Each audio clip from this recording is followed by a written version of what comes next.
হ্যাঁ, হ্যালো। কথা শোনা যাচ্ছে?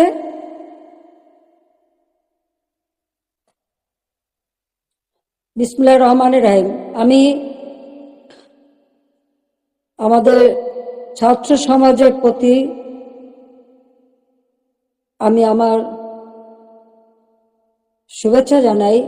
আর বিশেষ করে ছাত্রলীগের সকল নেতা কর্মী যারা যেখানে আছে দেশে বিদেশে সকলকে আমি শুভেচ্ছা জানাচ্ছি। আসসালামু আলাইকুম এবং আদাব। সকলের জন্য আমার দোয়া আশীর্বাদ। বাংলাদেশ একটা ক্রান্তি লগ্নের মধ্য দিয়ে চলছে। বাংলাদেশকে নিয়ে জন্য একটা ধ্বংসের খেলা শুরু হয়েছে। যে বাংলাদেশটা সারা বিশ্বের কাছে উন্নয়নের রোল মডেল ছিল, উন্নয়নের বিস্ময় ছিল, সেই বাংলাদেশে আজকে চরমভাবে ধ্বংস করে আজ একটা জঙ্গি সন্ত্রাসীদের দেশ হিসেবে পরিণত করা হয়েছে। এটাই হলো সব থেকে দুর্ভাগ্যের বিষয়। আগস্ট মাস আমাদের শোকের মাস। সেই আগস্ট মাসেই আবার এদেশের মানুষের অধিকার কেড়ে নেওয়ার জন্য যে চক্রান্ত করা হয়েছে তার শিকার আজকে সমগ্র দেশ। এদেশের বাংলাদেশের কৃষক, শ্রমিক, ছাত্র, জনতা, সরকারি ও অসরকারি কর্মকর্তা কর্মচারী থেকে শুরু করে কেউ রেহাই পাচ্ছে না। পুলিশ বাহিনী কেউ রেহাই পাচ্ছে না। এদের ধ্বংসের খেলা আর রক্তের খেলা আজকে বাংলাদেশকে ক্ষত বিক্ষত করে দিচ্ছে। তোমাদের মনে আছে 2018 সালে ছাত্রদের একটা কোটা আন্দোলন শুরু হয়। আমি তো সে আন্দোলন আমি তাদেরকে কিছুই বলিনি, বরং কোটা বন্ধ করে দিয়েছিলাম, তাদের দাবি পূরণ করেছিলাম। এরপরে মুক্তিযোদ্ধা কয়েকটা পরিবার একটা কোর্টে মামলা করে, তার একটা রায় হয়। সেই রায়ের যখন কোটা আবার চালু করে, আমরা সরকারের পক্ষ থেকেই রিট করে সেটা স্থগিত করে দিই। প্রকৃতপক্ষে আর কোটা আন্দোলন বা কোটা ইস্যুটাই ছিল না।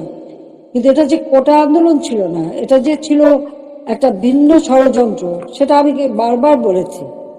এটা ছিল সেই একজন ক্ষমতার লোভী, তার মেটিকুলাস ডিজাইনের একটা অংশ।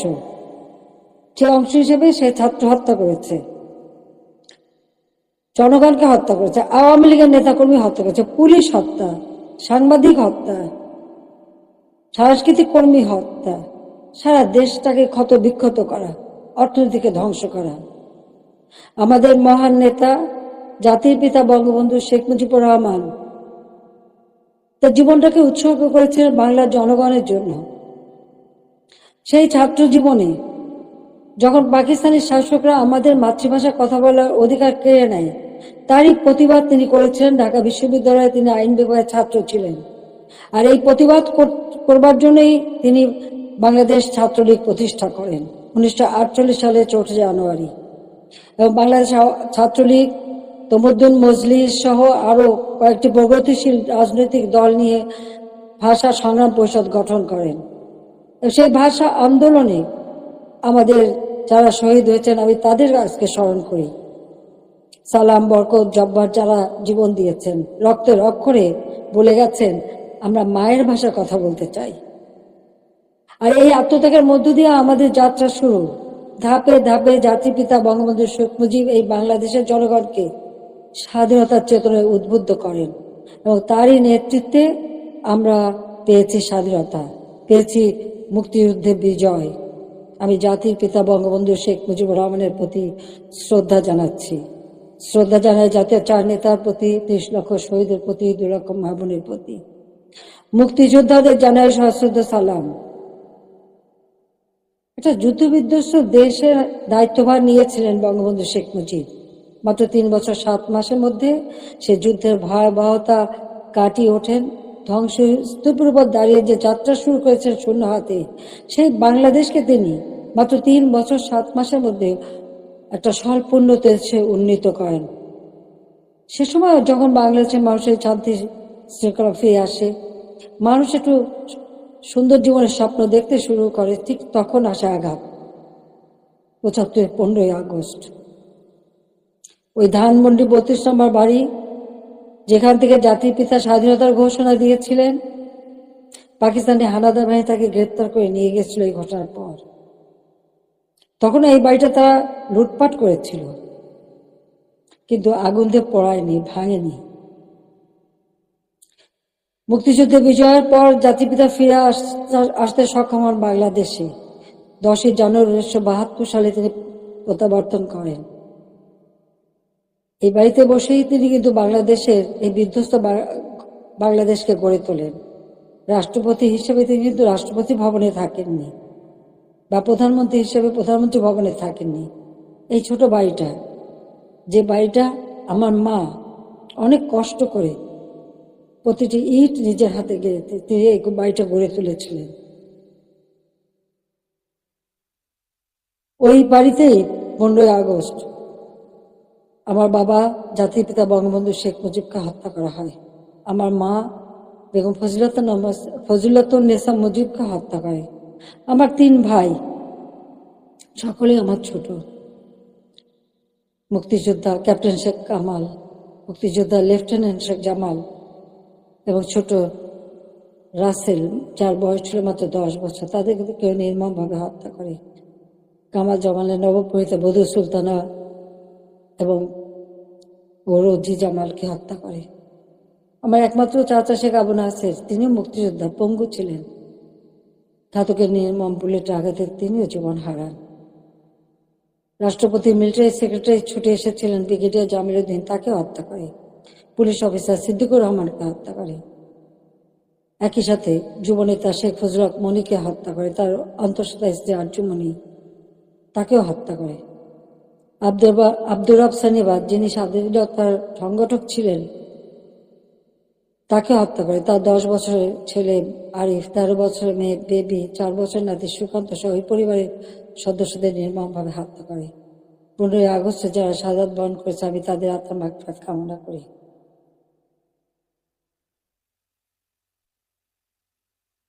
বাংলাদেশের ইতিহাসের সাথে ছাত্রলীগের ইতিহাস জড়িত।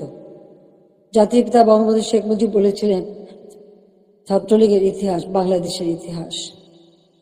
প্রতিটি সংগ্রাম, মুক্তিযুদ্ধে ছাত্রলীগের অবদান রয়েছে। 75-এর পর গণতান্ত্রিক অধিকার প্রতিষ্ঠার জন্য যে সংগ্রাম করে, সেখানেও শহীদের তালিকায় ছাত্রলীগের সংখ্যাটাই বেশি। বারবার আঘাত এসেছে, একের পর এক কূপ হয়েছে, হত্যাকূপ, ষড়যন্ত্রের রাজনীতি শুরু হয়েছে। সেখান থেকে বাঙালি জাতিকে উদ্ধার করে আমরা এদেশে গণতন্ত্র প্রতিষ্ঠা করি। 15 আগস্ট আমার ছোট বোন রেহানা আর আমি বিদেশে ছিলাম বলে বেঁচে গিয়েছিলাম। 6টি বছর প্রবাসে আমরা কাটাই। এরপর আমি সুযোগ পাই বাংলাদেশে ফিরে আসতে, বলতে গেলে অনেকটা জোর করে ফিরে আসি। যে দেশে আমার পিতামাতার ঘাতকের দল, যাদেরকে ইন্ডেমনিটি দেওয়া হয়েছিল, তাদের বিচার করা যাবে না। অর্থাৎ আমি একজন মানুষ হিসেবে আমার বাবা মা ভাইয়ের বিচার চাইতে পারবো না। সেই বিচারহীনতার সংস্কৃতি ছিল বাংলাদেশে। যে দেশে গণহত্যা চালিয়েছিল পাকিস্তান হানাদার বাহিনী, গ্রামের পর গ্রাম জ্বালিয়ে পুড়ে ছাড়খাড় করেছিল, মা বোনদেরকে ধরে নিয়ে ক্যাম্পে রেখে দিনের পর দিন পাশবিক অত্যাচার করত। সেই যুদ্ধাপরাধী যাদের বিচার জাতিপিতা শুরু করেছে, তাদেরকেও কিন্তু ছেড়ে দেওয়া হয়, মুক্তি দেওয়া হয়েছিল তখন। সেই অবস্থায় কিন্তু আমি দেশে ফিরে এসেছিলাম একটা প্রত্যয় নিয়ে, যে আদর্শ নিয়ে, যে চেতনা দিয়ে বাংলাদেশ স্বাধীন হয়েছে। যে চেতনা নিয়ে বাংলাদেশ স্বাধীন হয়েছে, সেই মুক্তিযুদ্ধের চেতনাকে বাস্তবায়ন করা। যে আদর্শ বুকে ধারণ করে লাখো শহীদ রক্ত দিয়ে দেশ স্বাধীন করেছে, সেই শহীদের মর্যাদা রক্ষা করে বাংলাদেশের মানুষের অন্ন, বস্ত্র, বাসস্থান, চিকিৎসা, শিক্ষা, মৌলিক অধিকারগুলি নিশ্চিত করে বাংলাদেশকে একটা উন্নত, ক্ষুধা, দারিদ্র্যমুক্ত বাংলাদেশ গড়ে তোলা, যা জাতির পিতা বঙ্গবন্ধু শেখ মুজিবের স্বপ্ন ছিল। এবং সেই কাজে আমরা কিন্তু সাফল্য অর্জন করেছিলাম। প্রথমবার সরকারে এসে আমরা অনেকগুলি উন্নয়নের কাজ করি, এরপর আসতে পারিনি। আবার বাংলাদেশে জঙ্গি, সন্ত্রাস, দুর্নীতির দেশ হয়েছিল। প্রায় 8টি বছর সময় নষ্ট হয়। 2008-এর নির্বাচনে আওয়ামী লীগ এককভাবে 300 সিটের মধ্যে 233টা সিট পায়। বাংলাদেশের মানুষের আস্থা বিশ্বাস অর্জন করে সরকার গঠন করি। 2009 সাল থেকে 2024 সাল এই বাংলাদেশ উন্নয়নশীল দেশের মর্যাদা পায় যখন আমরা জাতির পিতার জন্ম শতবার্ষিকী 2020 সালে এবং স্বাধীনতা সুবর্ণ জয়ন্তী 2021 সালে উদযাপন করি, তখনই কিন্তু বাংলাদেশ উন্নয়নশীল দেশের মর্যাদা পায় এবং জাতিসংঘ স্বীকৃতি দেয়। জাতির পিতা বঙ্গবন্ধু শেখ মুজিবের সেই ঐতিহাসিক 7ই মার্চের ভাষণ, সে ভাষণও ইউনেস্কো বিশ্ব প্রামাণ্য দলিলে স্থান করে দেয়। কারণ যে ভাষণ পৃথিবীর বিভিন্ন দেশে সামরিক অসামরিক নেতারা ভাষণের মধ্য দিয়ে মানুষকে উজ্জীবিত করেছে, সেই ভাষণগুলির মধ্যে প্রায় 2500 বছরের সকল ভাষণের মধ্যে জাতিপিতা বঙ্গবন্ধু শেখ মুজিবের ভাষণটি সর্বশ্রেষ্ঠ ভাষণ হিসেবে গণ্য হয়, আন্তর্জাতিক প্রামাণ্য দলিলে তার স্থান পেয়েছে। বাংলাদেশে এখন জাতির পিতা বঙ্গবন্ধু শেখ মুজিবের ভাষণ নিষিদ্ধ করেছে, কিন্তু আন্তর্জাতিকভাবে তো তার স্বীকৃতি পেয়েছে। 21শে ফেব্রুয়ারি সারা বিশ্বে আন্তর্জাতিক মাতৃভাষা দিবস হিসেবে স্বীকৃতি পেয়েছে, যেটা আওয়ামী লীগ সরকার এসে আমরা সেই উদ্যোগ নিয়েছিলাম এবং ইউনেস্কো কর্তৃক সেটা স্বীকৃতি পেয়েছিল। বাংলাদেশের উন্নয়ন, এটা তো শুধু একথা তো কেউ বলতে পারবে না যে উন্নয়নটা শুধুমাত্র আমরা একটি দলের জন্য করেছি। এই উন্নয়ন তো সারা দেশের মানুষের জন্য। আমরা দেশের ছেলে মেয়েদের, আমাদের ভবিষ্যৎ প্রজন্ম, তরুণ সমাজ, যারা এদেশের একদিন কর্ণধার হবে, তাদের জন্য মানসম্মত শিক্ষার পরিবেশ আমরা তৈরি করেছিলাম, যেখানে ছিল অনবরত সেশন জট। সেখান থেকে মুক্ত করে আমরা শিক্ষার পরিবেশ তৈরি করি। সাথে সাথে ব্যাপকভাবে যাতে তরুণ সমাজের কর্মসংস্থান সৃষ্টি হয়, তার জন্য আমি সমস্ত কিছু বেসরকারি খাতে উন্মুক্ত করে দিই। আমাদের সে মাত্র একটা টেলিভিশন ছিল, একটা রেডিও ছিল, কোনো মোবাইল ফোন ছিল না, ডিজিটাল ফোন ছিল না।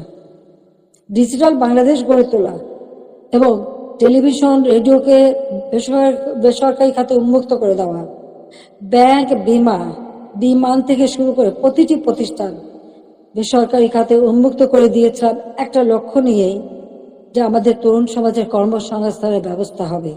সেই লক্ষ্য নিয়েই আমাদের দেশের উন্নয়নের যত পরিকল্পনা আমরা নিয়েছি, সে পরিকল্পনাগুলি ছিল একেবারে গ্রাম পর্যায় পর্যন্ত। আমার গ্রাম আমার শহর, সেভাবে যেন প্রত্যেকটা গ্রাম গড়ে ওঠে এবং প্রত্যেকটা গ্রামের মানুষ যেন নাগরিক সুবিধা পায়, সেই ব্যবস্থাও আমরা করেছিলাম। ডিজিটাল বাংলাদেশ গড়ে তুলব, প্রতিটি ইউনিয়ন পর্যায় পর্যন্ত আমরা ডিজিটাল সেন্টার খুলে দিই, সেখানে কর্মসংস্থানের ব্যবস্থা হয়। আমাদের দেশে একসময় মানুষ কোনো ইন্টারনেট ব্যবহার করতো না, আজকে 13 কোটি মানুষ কিন্তু ইন্টারনেট ব্যবহার করে।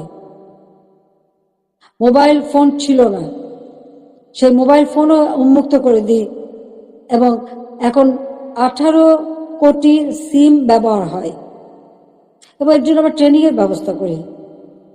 কম্পিউটার ট্রেনিং ইনকিউবেশন সেন্টার করে দিয়েছি, স্কুলে স্কুলে কম্পিউটার ল্যাব তৈরি করে দেওয়া হয়েছে, বিশ্ববিদ্যালয়ে বিনামূল্যে ইন্টারনেট সার্ভিস ব্যবস্থা করা হয়েছে, wifi connection, broadband connection, Bangabandhu satellite 1 আমরা উৎক্ষেপণ করেছি। আধুনিক প্রযুক্তি জ্ঞান সম্পন্ন জাতি গড়ে উঠুক, সেটাই চেয়েছি। বিজ্ঞান প্রযুক্তি বিশ্ববিদ্যালয় 96 সালে সরকার এসেই নির্মাণ করি, যাতে করে বিজ্ঞানের দিকে মানুষ ঝোঁকে, গবেষণায় প্রতি মনোযোগী হয়। কারণ বিজ্ঞানের বিকাশ ছাড়া কখনো কোনো দেশ উন্নতি লাভ করতে পারে না, সেই জন্য এই ব্যবস্থা আমরা নিয়েছিলাম।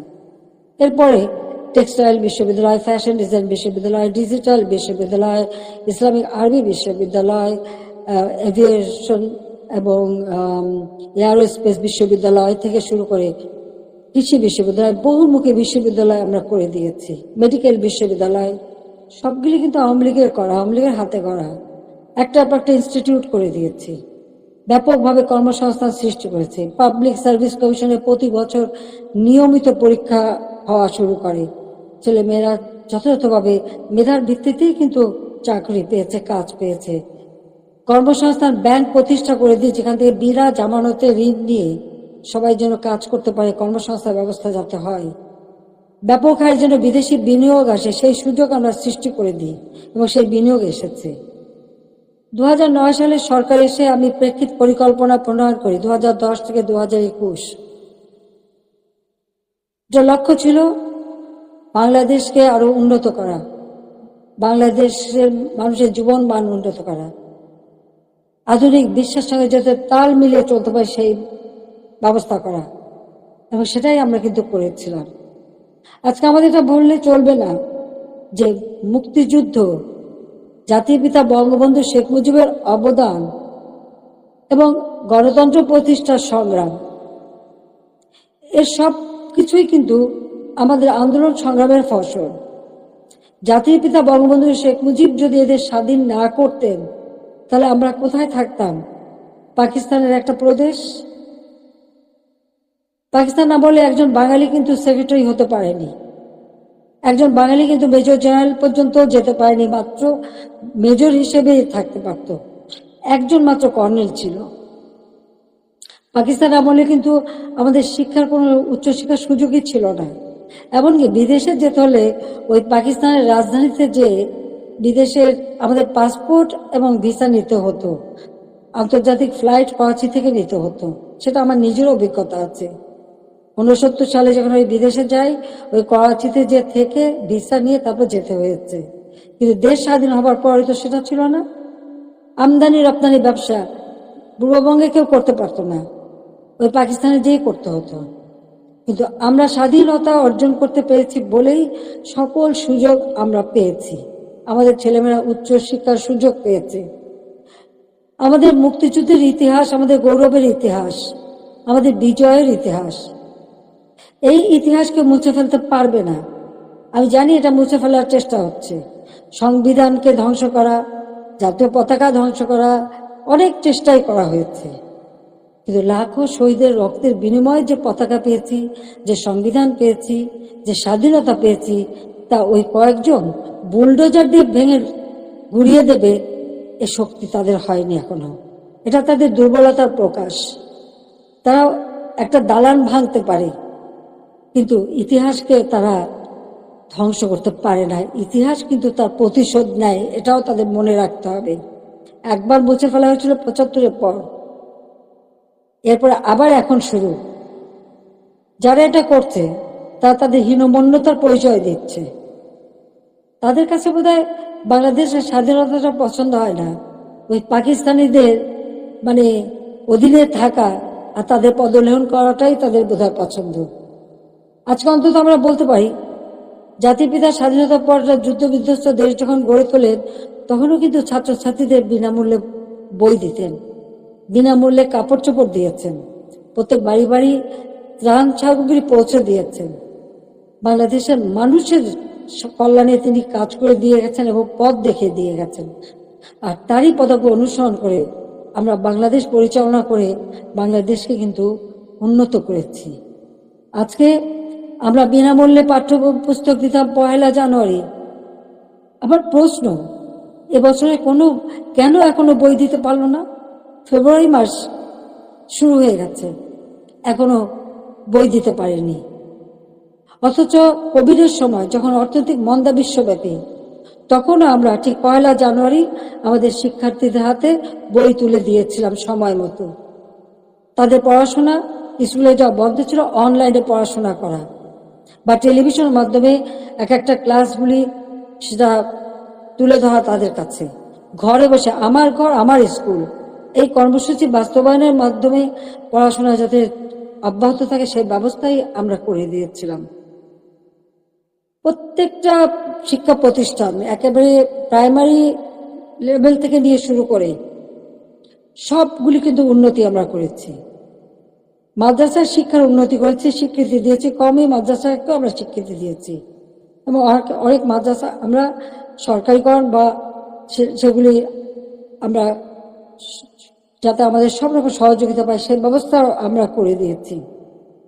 আমাদের শিক্ষা যাতে কোনো মতে ক্ষতি না হয়, প্রত্যেকটা ছেলেমেয়েরা যাতে স্কুলে যেতে পারে, প্রি প্রাইমারি শিক্ষা আমরাই প্রতিষ্ঠিত করি এবং সেই সাথে সাথে মায়ের নামে আমরা একটা বিশেষ অনুদান পাঠাতাম বাচ্চাদের স্কুলে পাঠানোর জন্য। উপবৃত্তি দেওয়া, বৃত্তি দেওয়া এবং উচ্চশিক্ষার সুযোগ করে দেওয়া। সেই পদক্ষেপ আমরা নিয়েছিলাম, যাতে আমাদের গরিব মেধাবী ছেলে মেয়েরা যথাযথভাবে পড়াশোনা করতে পারে। সেই সুযোগটা আমি করে দিয়েছিলাম। 4 কোটির উপর শিক্ষার্থী এই সুযোগ পেত। এমনকি বঙ্গবন্ধু মেমোরিয়াল ট্রাস্ট, আমরা যখন দেশে ফিরে আসি, ওই বাড়িটি আমরা তো ব্যক্তিগত কাজে ব্যবহার করিনি। 32 নম্বরের বঙ্গবন্ধু ভবন আমরা 2 বোন জনগণকে দান করে দিয়েছিলাম বঙ্গবন্ধু মেমোরিয়াল ট্রাস্ট করে, এবং সেখানে একটি মিউজিয়াম করেছিলাম সেই স্মৃতি রক্ষার জন্য। আর সেই ট্রাস্টের মাধ্যমে ছাত্র ছাত্রীদের আমরা বৃত্তি দিতাম, কম করে হলো 500 টাকা, উপরে 2000 টাকা। মেডিকেল ইঞ্জিনিয়ারিং পর্যন্ত যারা পড়তো সকলের জন্য এই বৃত্তি উন্মুক্ত ছিল।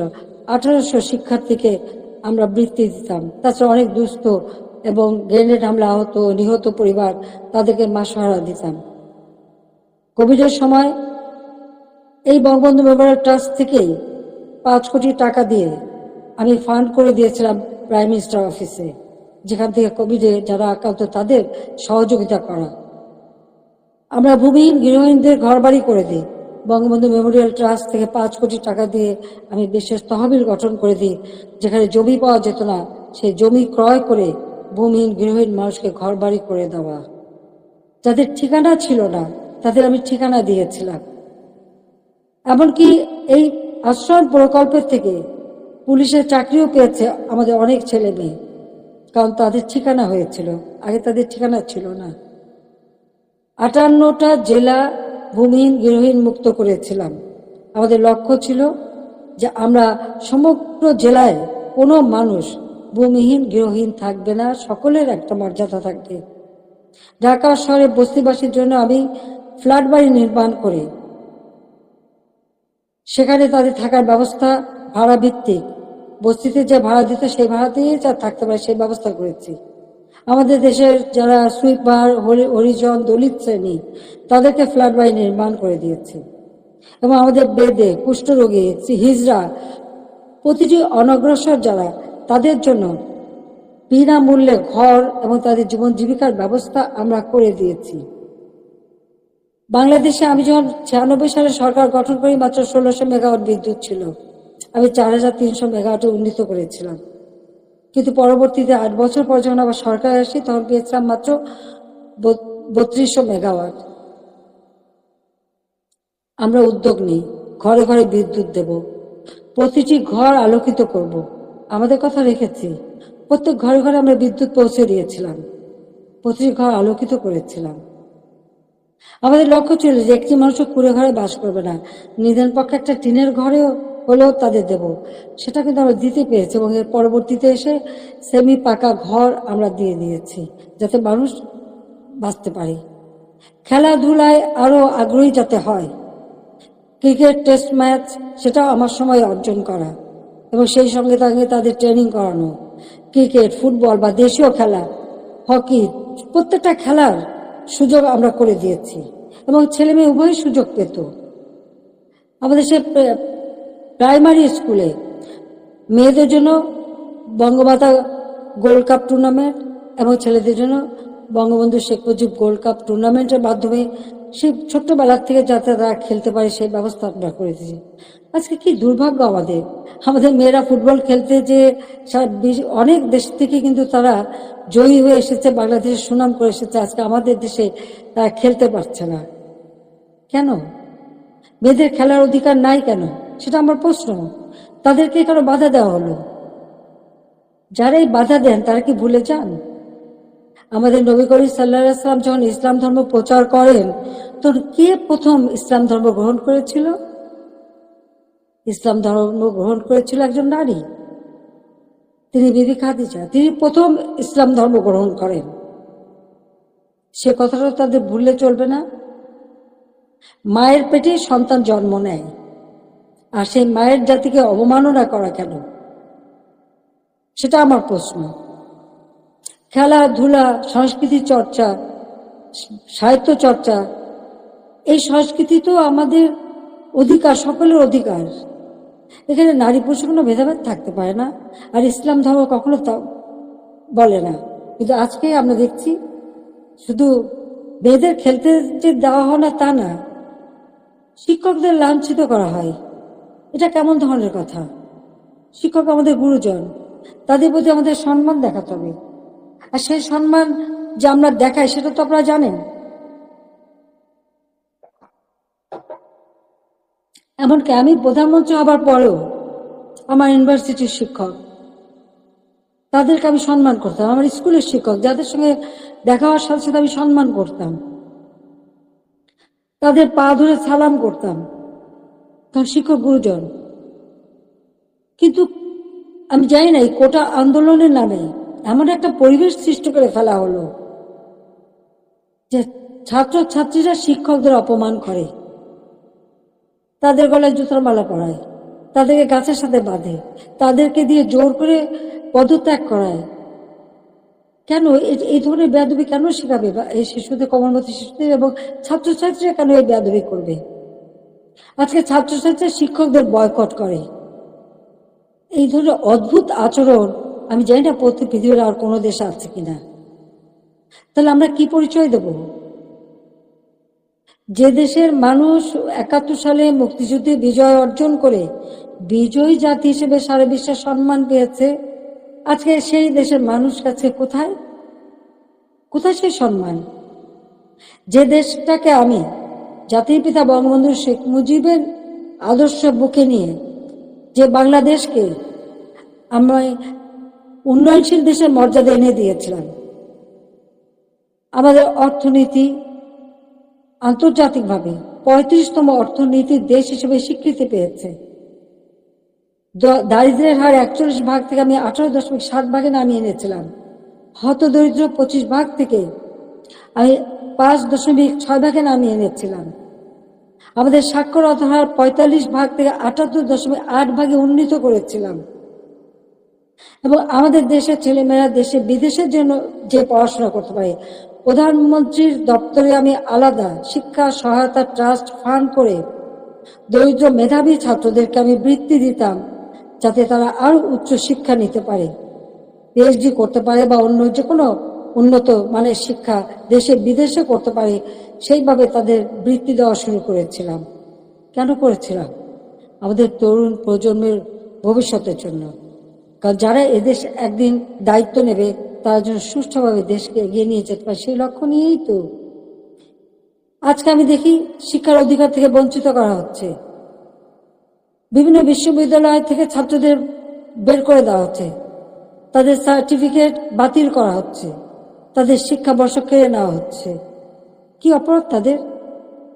আমরা যখন বৃত্তি দিয়েছি, আমরা যখন মানুষকে সহযোগিতা করেছি, আমরা তো কোনো দল দেখিনি। দল মত নির্বিশেষে মেধাবী যারা তারাই চাকরি পেয়েছে, তারাই সুযোগ পেয়েছে, তাদের জন্য আমি করেছি। আমি প্রধানমন্ত্রী হিসেবে মানুষকে মানুষ হিসেবেই দেখেছি। হ্যাঁ, একটা দেশে মাল্টিপার্টি সিস্টেম থাকে, বহুদলীয় গণতন্ত্র, সেখানে সরকারের মতের ভিন্নতা থাকতে পারে, কিন্তু তার মানে এই না যে সকলের অধিকার থেকে কেড়ে নিতে হবে। ছাত্রদের শিক্ষার অধিকার, এটা ছাত্রদের অধিকার, দল মত নির্বিশেষে সকলের অধিকার। সেই অধিকার থেকে কাউকে বঞ্চিত করা, এর থেকে অন্যায় আর কিছু হতে পারে না। কিন্তু দুর্ভাগ্যের বিষয় যে আমরা দেখি সেই বৈষম্যহীন আন্দোলনের মাধ্যমেই আজকে বৈষম্য সৃষ্টি করা হচ্ছে, ছাত্রদের শিক্ষার অধিকার থেকে বঞ্চিত করা হচ্ছে, শিক্ষকদের অপমান করা হচ্ছে, শিক্ষা প্রতিষ্ঠানগুলির পরিবেশ নষ্ট করা হচ্ছে। কেন এই অবস্থা থাকবে? বাংলাদেশে 2024 সালে যে ঘটনা ঘটল, সেখানে পুলিশদের পিটিয়ে পিটিয়ে হত্যা করা, একটা অন্তঃসত্ত্বা নারী পুলিশ যে বারবার বলছে ভাই আমাকে মারবে না, আমার পেটে বাচ্চা। মানুষ এত অমানুষ হয় কিভাবে যে তাকে পিটিয়ে পিটিয়ে হত্যা করা হলো? আগুন দিয়ে পুলিশ ফাঁড়িতে জ্বালিয়ে দেওয়া এবং সেখানে আগুন দিয়ে পুড়িয়ে ফেলা, মানুষকে মেরে পা বেঁধে ঝুলিয়ে রাখা, ঠিক কসাইখানায় পশু জবাই দিয়ে যেমন পা বেঁধে ঝুলিয়ে রাখে সেইভাবে তাদের ঝুলিয়ে রাখা,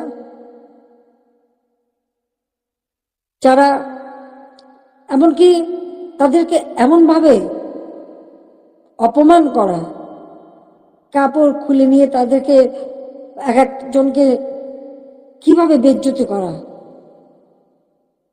যারা এইসব ঘটনা করছে তাদের মধ্যে কি এতটুকু মানবিকতা নেই, এতটুকু শালীনতা বোধ নেই? কি করে একটা মানুষ এভাবে মানুষকে অত্যাচার করতে পারে? আমরা তো 15 বছর 7 মাস তো ক্ষমতায় ছিলাম, এভাবে তো আমরা কাউকে অপমান করিনি বা এভাবে দলীয়করণ আমরা করিনি। ব্যবসা বাণিজ্য আজকে কেউ করতে পারছে না, ব্যবসায়ীদের উপর অনবরত আক্রমণ, গ্রেপ্তার, কলকারখানা বন্ধ, হাজার হাজার শ্রমিক বেকার হয়ে যাচ্ছে। আজকে কৃষক চাষ করতে পারছে না, সার নেই, বিদ্যুৎ নেই, সেচ দিতে পারে না। এই অবস্থা তো বাংলাদেশে ছিল না, আমি তো এই অবস্থা রেখে আসিনি। বাংলাদেশে মানুষের খাদ্য নিরাপত্তা নিশ্চিত করেছি। উত্তরবঙ্গে মঙ্গা লেগেই থাকতো, সেখানে মঙ্গা দূর করেছি। যারা একবেলা